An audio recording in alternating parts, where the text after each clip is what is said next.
I was 18 years old when I got married.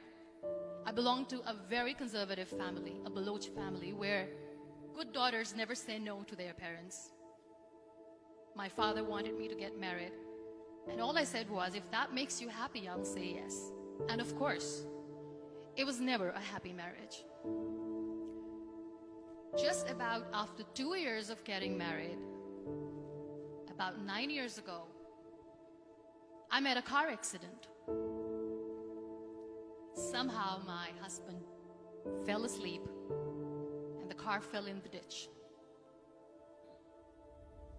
He managed to jump out, saved himself. I'm happy for him. But I stayed inside the car and I sustained a lot of injuries. The list is a bit long. Radius ulna of my right arm were fractured. The wrist was fractured. Shoulder bone and collarbone were fractured. My whole rib cage got fractured. But that injury that changed me and my life completely was the spine injury. Many people came to rescue. They gave me CPR. They dragged me out of the car.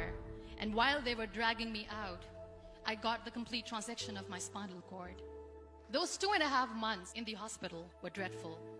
I was at the verge of despair. One day, doctor came to me and he said, well, I heard that you wanted to be an artist, but you ended up being a housewife. I have a bad news for you.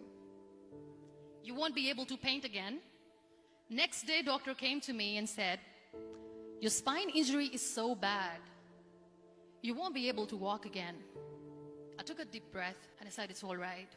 Next day, doctor came to me and said, because of your spine injury and the fixation that you have in your back, you won't be able to give birth to a child again. That day, I was devastated. I started to question my existence. Why am I even alive? So what kept me going was, one day I asked my brothers, I know I have a deformed hand, but I'm tired of looking at these white walls in the hospital and wearing these white scrubs. Bring me some colors, bring me some small canvas. I want to paint.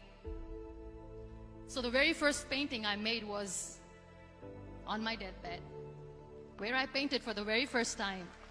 What an amazing therapy it was. Without uttering a single word, I could paint my heart out. I could share my story. People used to come and say, what lovely painting, so much color. Nobody could see the grief in it. Only I could. And that day I decided that I'm going to live life for myself.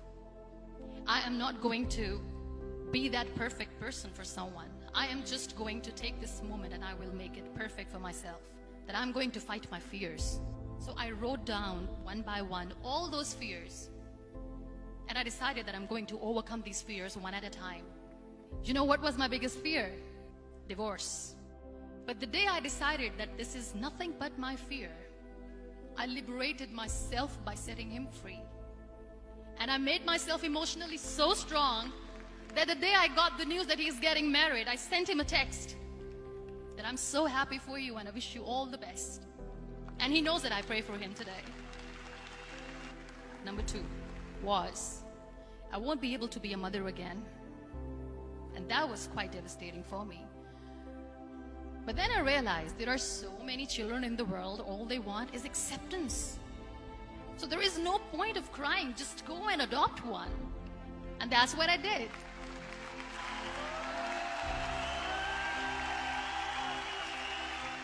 I gave my name in different organizations, different orphanages, and I waited patiently. 2 years later, I got this call from a very small city in Pakistan. I got a call and they said, are you Muniba Mazari? There is a baby boy and would you like to adopt? I could literally feel the labor pain. I said, yes, yes, I am going to adopt him. I am coming to take him home. And that day, I was 2 days old, and today he's 6. You know, when you end up being on the wheelchair, what's the most painful thing? People think that they will not be accepted by the people because we, in the world of perfect people, are imperfects. So I decided to appear more in public. I started to paint. I have done a lot of modeling campaigns. I decided that I'm going to join the national TV of Pakistan as an anchor person. I became the National Goodwill Ambassador for UN Women Pakistan, and now I speak for the rights of women, children.